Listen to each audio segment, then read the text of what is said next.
ফজরের নামাজে ওরা হাজির। উসমান হারুনি ফজরের নামাজের সালাম ফিরায় দেখেন মসজিদ ভরপুর মুসল্লি, বারান্দা ভরপুর মুসল্লি, এমনকি রাস্তাঘাট ভরপুর মুসল্লি। এশার নামাজে এত মানুষ ছিল না। উসমান হারুনির বুঝতে বাকি নাই, এই মানুষগুলারে কেউ না কেউ কইছে, আমার এই কথাটা, এই সুসংবাদটা কেউ না কেউ জানাইছে, জানানোর কারণে এতগুলা মানুষ ফজরের জামাতে হাজির হয়েছে। মিম্বরে বসে ঘোষণা দিলেন, ফজরের নামাজে তোমরা যারা হাজির হয়েছ, এশার নামাজে এত মানুষ ছিল না। আমি এশার নামাজের পর একটা সুসংবাদ দিয়েছিলাম, সাথে সাথে একটা শর্ত লাগাইছিলাম। আমার এশার নামাজে কারা কারা হাজির হয়েছিল হাত উঠাও। যারা যারা এশার জামাতে হাজির হয়েছিল তারা হাত উঠাইল।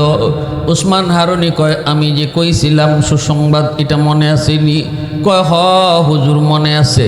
শর্ত যে লাগাইছিলাম কাউকে বলা যাবে না, এটা মনে আসেনি? কয়, হুজুর তাও মনে আছে। তাহলে এতগুলা মানুষকে কারা কইল, কে কইল? তাড়াতাড়ি কও, কে এই মানুষগুলাকে খবর দিল? একজনে হাত উঠে কয়, হুজুর খোদার কসম, আমি আমার ভাইয়ের কাছে ঘুমাইছি, ভাইরে আমি কই নাই। হুজুর আরেকজনে কয়, খোদার কসম, আমি আমার আব্বার কাছে ঘুমাইছি, কিন্তু আব্বারে কই নাই। আরেকজনে কয়, কসম, আমি আমার সন্তানরে কই নাই। সবাই খালি কয়, কই নাই, কই নাই, আমি কই নাই, আমি কই নাই, আমি কই নাই। কিন্তু একজন মানুষ কিছু কয় না, মাথার নিচের দিকে দিয়ে বসা। উসমান হারুনি কয়, বাবা তুমি কিছু কও না কেন? তোমার মাথা নিচের দিকে কেন? মাথা উঠাও, এই মানুষগুলারে কে খবর দিল? সাথে সাথে ইনি মাথাটা উঁচাইয়া চোখের পানিটা ফালায় বলতেছে, উস্তাদজি আমি এই মানুষগুলারে কইছি।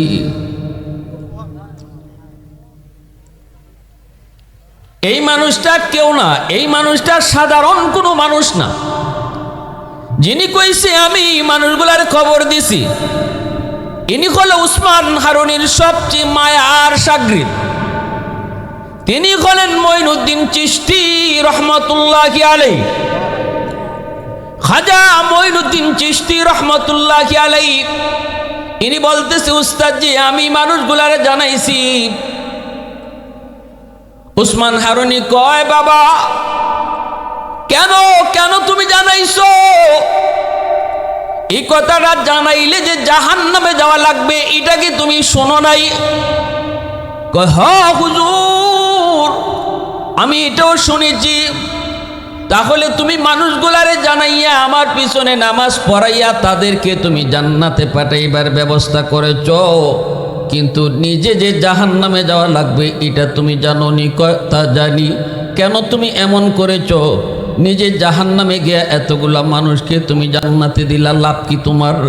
উসমান হারুনি যেই মাত্র এই প্রশ্নটা করলেন, খাজা মঈনুদ্দিন চিশতি চোখের পানি ফালায় কান্দার কয়, উস্তাদজি আমি চিন্তা করে দেখলাম, আমি যদি এই কথাটা কাউরে না কই তাহলে আমি একাই শুধু জান্নাতে যাইতেছি, আর যদি আমি মানুষকে জানাই তাহলে অসংখ্য আল্লাহর বান্দারা জান্নাতে যাওয়ার সুযোগ পাইতেছি।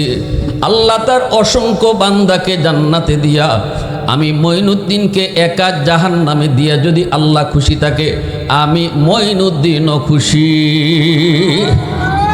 আওয়াজ দিয়া কও সুবহানাল্লাহ। মুসলমানের আওয়াজে কও আল্লাহু আকবার। হয় নাই যুবক, আরো জোরে আল্লাহু আকবার। मैं तालिबे मौला हूँ मेरे इश्क निराला, मैं तालिबे मौला हूँ मेरे इश्क निराला, है जुमला जहाँ जिनके तजल्ली से उजाला, है जुमला जहाँ जिनके तजल्ली से उजाला, मादर दो जहाँ गैर खुदायार नदारम, যদি याद खुदा ही चिदिगुर কার নদারেম জুজিয়াদ খুদা হিচে দিগুর কার নদারেম। মুসলমানের আওয়াজ কোন আল্লাহু আকবার। বাবা আয় মঈনুদ্দিন, আয় আমার বুকে আয়, আল্লাহু আকবার জোরে কও। আমার বয়স হয়ে গেছে, হয়তো আমি আর দুনিয়ায় বেশি দিন বাঁচবো না। বিদায়ের আগে আমার মাথায় যে একটা উলায়াতের মুকুট ছিল, মুকুট, আমি আমার ওই মুকুটটা কার মাথায় দিয়ে যাব এর পরীক্ষা নিয়েছিলাম। আমি আমার মাথার মুকুট কাকে পরে যাব এর জন্য পরীক্ষা নিয়েছিলাম বাবা মঈনুদ্দিন। কে শুধু নিজে বাঁচার ফিকির করে, আর কে গোটা সমাজ নিয়ে বাঁচার চিন্তা করে। কে শুধু একা জান্নাতে যেতে চায়, আর কে গোটা সমাজ লইয়া 10 জন লইয়া জান্নাতে যেতে চায়। এর পরীক্ষা নিয়েছিলাম বাবা মঈনুদ্দিন, আয় আমার বুকে আয়। আমার পরীক্ষায় তুমি 100 পাস করেছো। আমি উসমান হারুনি চলে গেলাম, চলে যাব, কিন্তু আমার বিদায়ের পর এই উলায়াতের সাম্রাজ্যের মুকুট তোমার মাথায় পরায় গেলাম। ওই দিন থেকে মঈনুদ্দিন শুধু অলিদের অলি না, অলিদের সর্দার বলে গেছে। লা ইলাহা ইল্লাল্লাহ। একটু বল, আল্লাহ পাক এখানে বসার তৌফিক দিব যারে আল্লাহ মায়া করে, কারণ এটা হলো জান্নাতি সামিয়ানা। আল্লাহ হাসরের মাঠেও জান্নাতে তারে বসার তৌফিক দিব। লা ইলাহা ইল্লাল্লাহ, লা ইলাহা ইল্লাল্লাহ, লা ইলাহা ইল্লাল্লাহ, লা ইলাহা ইল্লাল্লাহ, লা ইলাহা ইল্লাল্লাহ, লা ইলাহা ইল্লাল্লাহ। সবাই লা ইলাহা ইল্লাল্লাহ, লা ইলাহা ইল্লাল্লাহ। আরো জোরে, লা ইলাহা ইল্লাল্লাহ, লা ইলাহা ইল্লাল্লাহ, লা ইলাহা ইল্লাল্লাহ, লা ইলাহা ইল্লাল্লাহ, লা ইলাহা ইল্লাল্লাহ, লা ইলাহা ইল্লাল্লাহ, লা ইলাহা ইল্লাল্লাহ, লা ইলাহা ইল্লাল্লাহ, লা ইলাহা ইল্লাল্লাহু মুহাম্মাদুর রাসূলুল্লাহ। জোরে সুরে বলি সাল্লাল্লাহু আলাইহি ওয়াসাল্লাম। এজন্য আমার ভাইরা বন্ধুরা, যেই মানুষটা নিজ নামাজে যায়, এলাকার মানুষকেও নামাজের দিকে ডাকে, যেই মানুষটা নিজেও আল্লাহরে ডরায়, মানুষকেও আল্লাহর দিকে ডাকে, যেই বাবা নিজেও নামাজ পড়ে সন্তানকেও নামাজের দিকে ডাকে, নিজেও নামাজ পড়ে নিজের স্ত্রীকেও নামাজি বানায়, যেই মা নিজে পর্দা করে মেয়েটাকেও পর্দা করায়, ওই মাই আল্লাহর কাছে প্রিয় আর মাকবুল, সেই জান্নাতি। আর যদি নিজেই শুধু আল্লাহরে ডরাইলো, চোখের সামনে আপনজন মানুষগুলা আল্লাহরে ডরাইলো না। এজন্য আল্লাহ কয়, কু আনফুসাকুম ওয়া আহলিকুম নারা। নিজে যেমন বাঁচার ফিকির করো, পরিবারকেও বাঁচাও, ঠিক না? নিজে বাঁচো, জাহান্নামের আগুন থেকে নিজে বাঁচো, পরিবারকেও বাঁচাও। এজন্য আমার মায়েরা খেয়াল করে শুনবেন, মার আসরটা সন্তানের উপরে যায় বেশি পড়ে। মা যদি নামাজি হয়, সন্তানও নামাজি হয়। বাবার চেয়েও মার আসরটা সন্তানের উপরে বেশি পড়ে। কইয়া কইয়া নামাজি বানানোর চেয়ে দেইকে দেইকা যেই সন্তান নামাজি হয়, এটা মনের ভিতরে আসর করে বেশি। ঘরের মধ্যে সন্তান যদি দেখে মা নামাজ পড়ে, ঘরের মধ্যে সন্তান যদি দেখে মায় পর্দা করে, ঘরের ভিতরে ছোট বাচ্চায় যদি দেখে বাবা কোরআন তেলাওয়াত করে, তাহলে ওই নামাজের প্রতি তার মহব্বত অন্তরে বসে যায়। ছোট ছোট বাচ্চারা দেখবেন মা নামাজে দাঁড়াইলে মার সাথে অটোমেটিক নিজেও নামাজে দাঁড়ায় যায়। কইতে হয় না, ডাইকা আনতেও হয় না, এটা দেইকা দেইকা নামাজি। এই নামাজটা তার দিলের ভিতরে বসবে, এই নামাজের সাথে তার মহব্বত তৈরি হবে। যেই ছোট্ট মেয়েটা বুঝ হওয়ার পরপরই দেখবে মায় মাথায় কাপড় পরে পর্দা করে পর পুরুষের সামনে যায় না, এই পর্দার আসরটা সন্তানের উপরও যায় পড়বে। ছোট্ট মেয়ে যদি দেখে মায় মাথা থেকে কাপড় সরায় না, ওড়না পরে বোরকা পরে, ছোট মেয়েটাও দেখবেন এখনো কিছু বুঝে নাই, কিন্তু এরপরও মাথায় মার মতো কাপড় দেয়নি না, দেয় না। আব্বা আমার লাগে একটা ওড়নাই না দাও। কেন দাও, কি জন্য দাও কিছু বুঝে না, কিন্তু এতটুকু বুঝে মায় ওড়না পড়ে, এতটুকু বুঝে মায় মাথায় কাপড় দেয়। ছোট বাচ্চাটা মারে দিকে দিকে শিখি। বাবার চেয়ে সন্তানরা মাকে বেশি ফলো করে, কারণ সন্তান মাকে বেশি টাইম পায়। পেটে ছিল তাও মায়ের পেটে ছিল, মার পেটে থাকতে মা যত আমল করত, যত কাম করত, যত কাজ করত, প্রতিটা কাজের প্রতিটা কথার আসর পেটের সন্তানের উপরে যায় পড়ে। দুধ পান করেছে মার, তখনও মার টাচেই বেশি ছিল। একটু বয়স হয়েছে, মাত্র হাঁটা শিখছে, ঘরের ভিতরেই হাঁটতে পারে, বেশিরভাগ টাইম মারই বেশি দেখে। বাবা তো বাহিরে বাহিরে কর্মের সন্ধানে থাকে। এজন্য মা যেমন হয় সন্তানও তেমন হয়, ঠিক কিনা জোরে কর।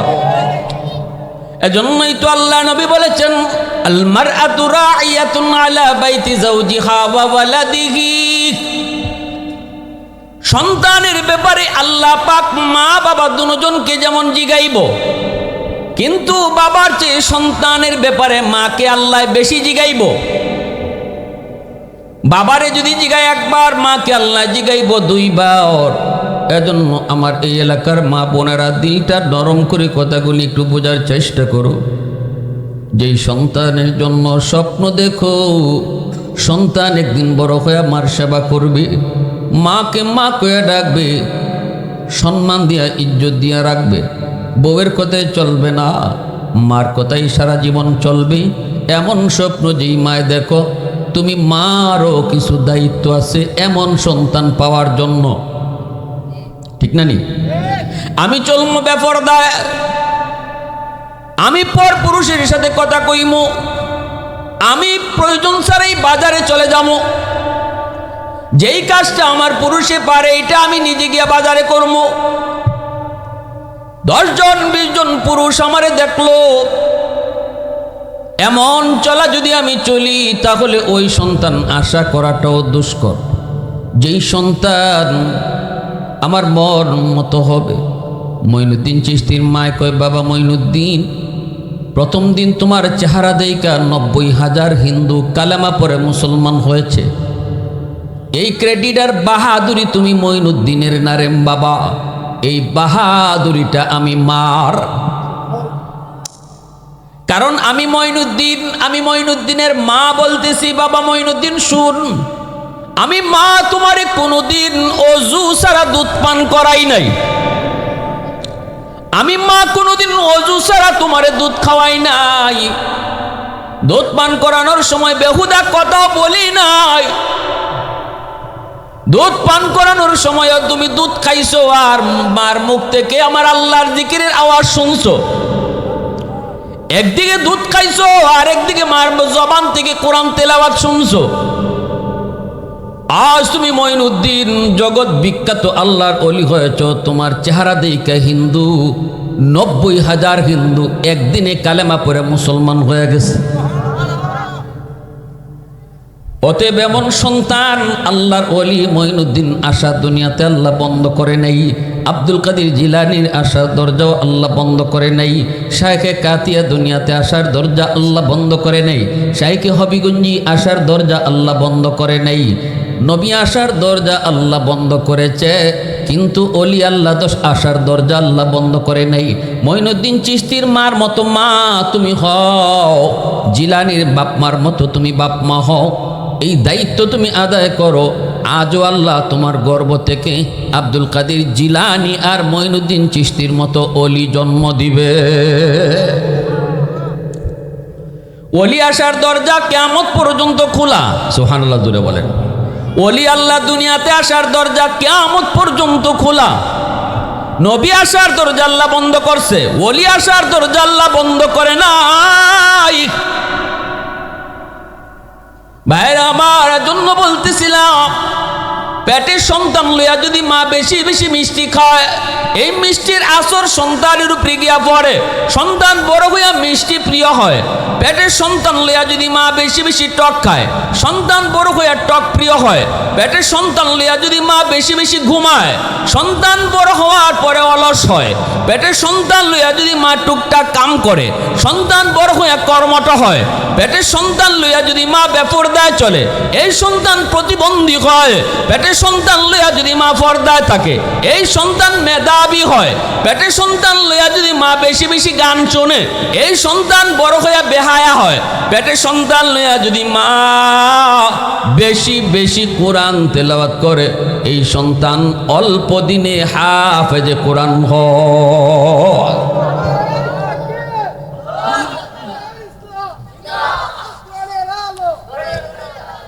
প্যারে হাজিরিনের জন্য বলতেছিলাম, রসুল বলেছেন আল মারআতু রাইয়াতুন আলা বাইতি যাওজিহা ওয়া ওয়ালাদিহি। নবীজি বলেন, দুনিয়ার সমস্ত মেয়ে লোকদেরকে আল্লাহ পাক কিয়ামতের ময়দানে তার স্বামীর ঘরের হেফাজত করলো কিনা এই ব্যাপারে আল্লাহ প্রশ্ন জিগাইব। স্বামীর ঘরের হেফাজত তুমি করছো কিনা, স্বামীর মালের হেফাজত তুমি করছো কিনা, এই প্রশ্নটা কইরে আল্লাহ কইব সন্তানের ব্যাপারে তুমি মায় কও কেমনে তুমি সন্তান লালন পালন করেছো, পেটে থাকতে তুমি কি করছো, দুধ পান করানোর সময় সন্তানরে তুমি কি দেখাইছো, সন্তানরে তুমি কি শোনাইছো, তুমি কি গান শোনায়া শোনায় দুধ খাওয়াইছো নাকি কোরআন তেলাওয়াত শোনায় শোনায় ঘুম পাড়াইছো। এই কথাগুলি আল্লাহ পাক প্রতিটা মাকে আল্লাহ জিগাইব। এরপরে আল্লাহ কইব সন্তান যখন দুনিয়াতে হাঁটা শিখলো, ঘরের মধ্যে যখন চললো, তখন তুমি মা কেমনে চলছো, তোমারে কেমন দেখছে, কি রকম দেখছে, তোমার মাথার কাপড় নাই এমন দেখে বড় হইছে নাকি তোমার মাথায় কাপড় দেখে দেখে সন্তান বড় হয়েছে, তোমার সন্তান তোমাকে দেখছে তুমি নাটক দেখো নাকি কোরআন পড়ো, এটা কোনটা দেখায় দেখায় তুমি সন্তান বড় করেছ। কিয়ামতের ময়দানে আল্লাহ প্রতিটা মাকে আল্লাহ জিজ্ঞেস করব। ভাইরা আমার, এবার তুমি মা তুমি বাবা সিদ্ধান্ত নেও, সন্তান আমার কেমন চাই কেমন চাই সিদ্ধান্ত তুমি নাও। সিদ্ধান্ত যদি তোমার সঠিক হয় তাহলে সন্তানের জীবন আলোকিত হবে। বাপ্পার সিদ্ধান্ত যদি রং হয় সন্তানের ভবিষ্যৎ অন্ধকার হবে। কত সন্তান আমি এমনও দেখেছি, কত সন্তান এমনও দেখেছি বাপ মার কবরের পাশ দিয়ে বন্ধুদেরকে নিয়ে চলে যায়, অথচ কোরআন তেলাওয়াত করে না, দোয়াটাও পড়ে না। কবর দেখলে পরে দোয়া, কোন দোয়া? কবর দেখলে কি দোয়া কোন? আসসালামু আলাইকুম ইয়া, আসসালামু আলাইকুম ইয়া আহলাল কুবুর। একটা কবর হলে আহলাল কবর আর কুবুর বহু বচন। যখন দেখবেন কবরস্থান, আসসালামু আলাইকুম ইয়া আহলাল কুবুর। আমি এমনও দেখেছি এই কবরের ফাঁস দিয়ে যাইতেছি যে এই কবরের পাশে তার মা শুয়ে আছে, বাবা শুয়ে আছে বন্ধুদেরকে নিয়ে, অথচ এরপরও সে গান গাইতেছে। কি গাইতেছে? বন্ধুদেরকে নিয়ে গান গাইয়ে যেতেছে। এই বাতাস দাও। কেন কেন এমন হলো? ও গোড়ায় যাও।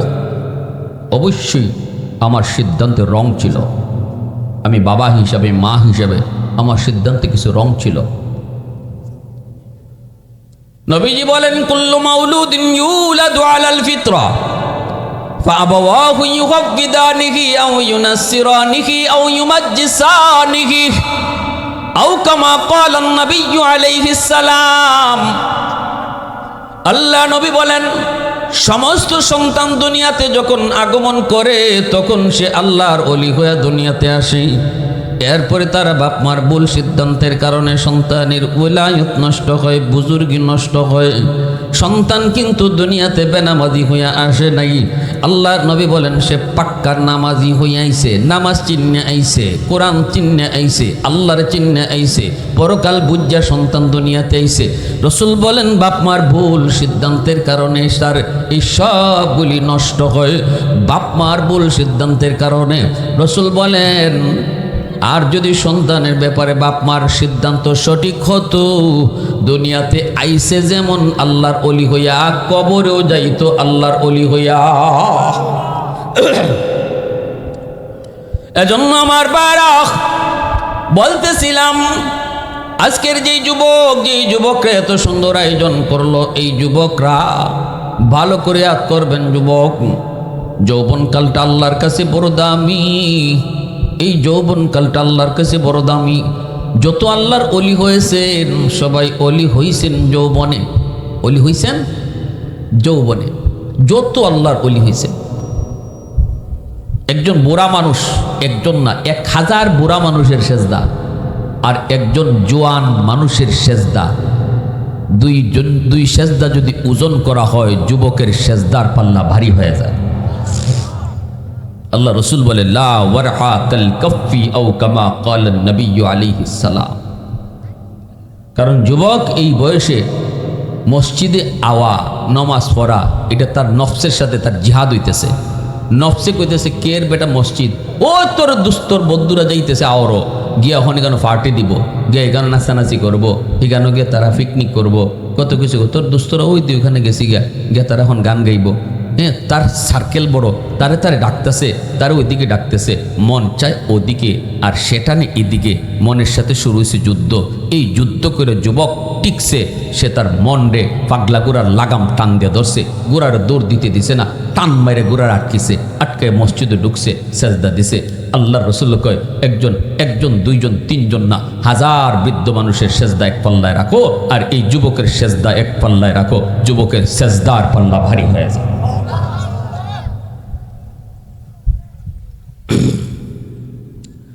ইল্লাল্লাযীনা আমানু ওয়া আমিলুস সালিহাত ফালাহুম আজরুন গায়রু মামনুন। পবিত্র কোরআনে সূরাতুত তিন আল্লাহ পাক তিনের কসম খাইলেন, জাইতুনের কসম খাইলেন, তুর পাহাড়ের কসম খাইলেন, পবিত্র মক্কা নগরীর কসম খাইয়া আল্লাহ পাক বলতেছে, এ মানুষ শোনো, তোমারে বড় সুন্দর করে বানাইছি, কিন্তু এই সুন্দরের একটা পর্যায়ে দাম থাকে না। বৃদ্ধ বয়সে তোমারে কেউ মূল্যায়ন করতে চায় না। বৃদ্ধ বয়সে তুমি ঘরেও দাম পাও না, না না সমাজেও তুমি দাম পাও না। তোমার কথা কেউ শুনতে চায় না, কারণ তোমার হাতে শক্তি নেই, কোমরে তার শক্তি নেই, ইনকাম করার পাওয়ার নাই। সন্তানের কাছেও তুমি কিছু চাইলে চাওয়ান লাগে, পকেটে তোমার টাকা নাই। এই অবস্থায় তোমার দাম কম। কিন্তু আল্লাহ বলেন, যতদিন গায়ে শক্তি ছিল ততদিন যদি আমার কদমে সেজদা দিয়া থাকো, যতদিন গায়ে শক্তি ছিল আমারে যদি ভয় করে চলো, যেই বয়সে তোমারে কেউ দাম দেয় না, বুড়া বয়স, এই বয়সেও আমি আল্লাহ তোমারে দামি বানাই।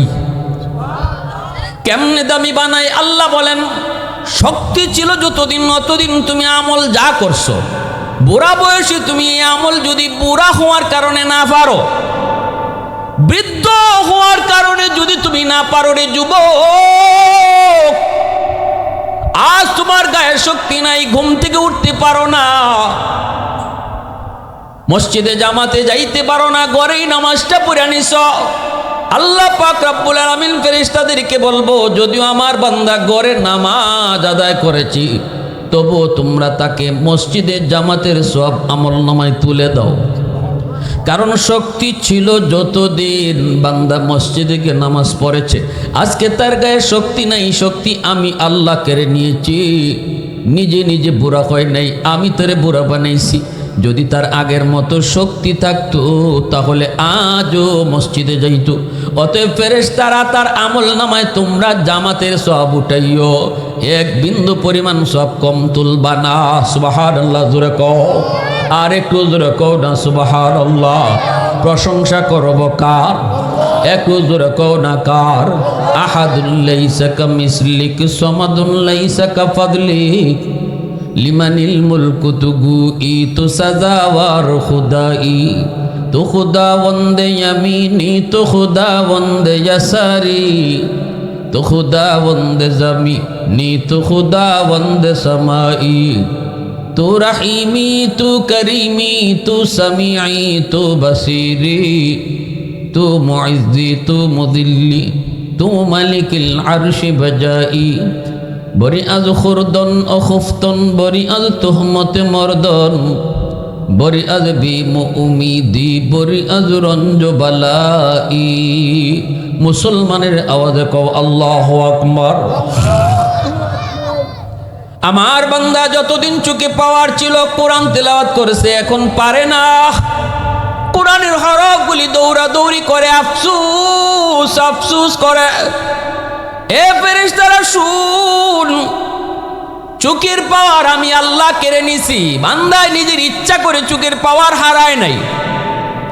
অতএব আমার বান্দা যতদিন কোরআন তেলাওয়াত করত, আজ যদি সে চোখের পাওয়ার না থাকায় তেলাওয়াত করতে না পারে, তবুও তার আমল নামায় প্রতিদিনের মতো কোরআন তেলাওয়াতের সওয়াব উঠায় দাও।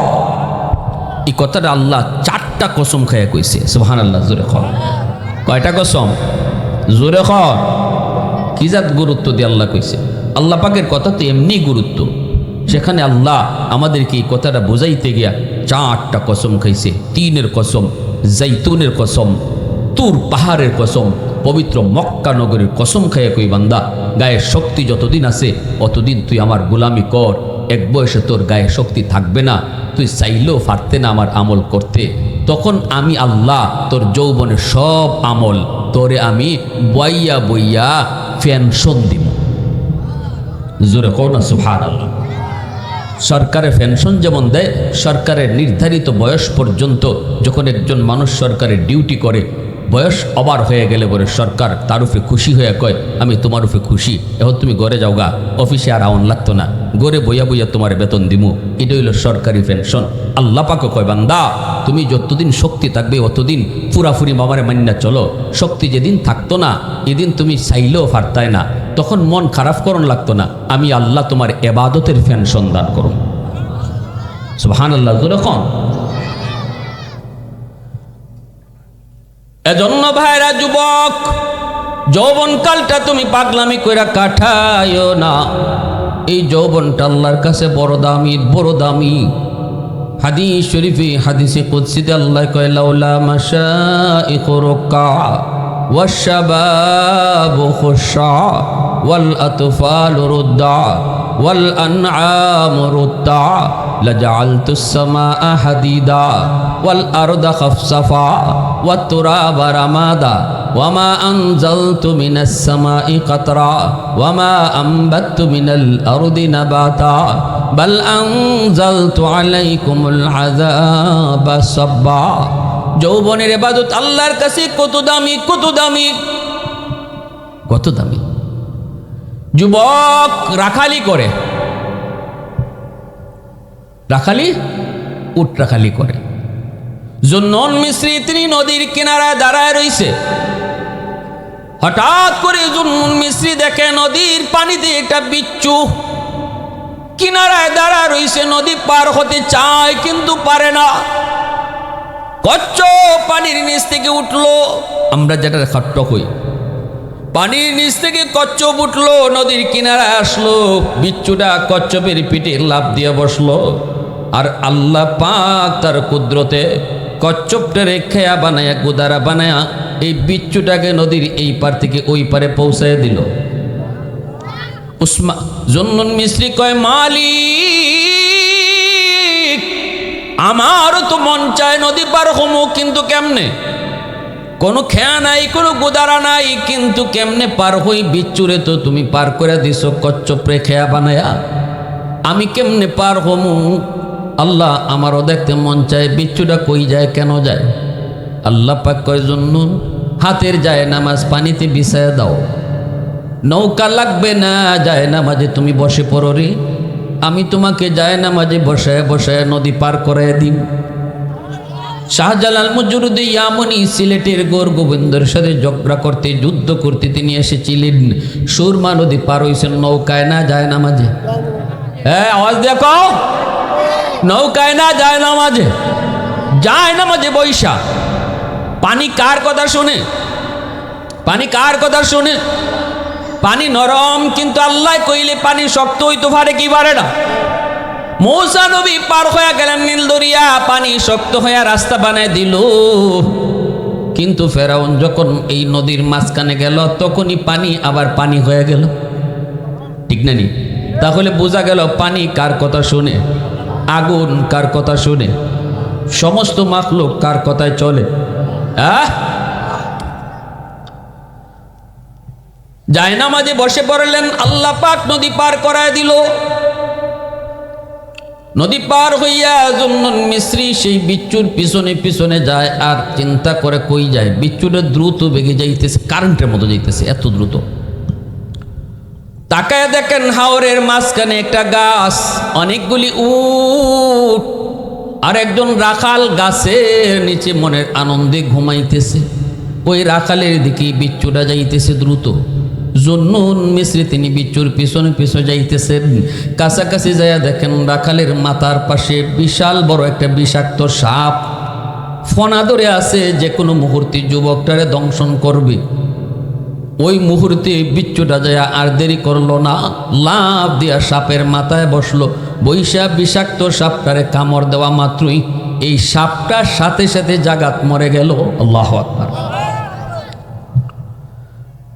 জুন্নুন মিস্রি যুবককে ডাক দিয়া কই, যুবক ঘুম থেকে উঠো,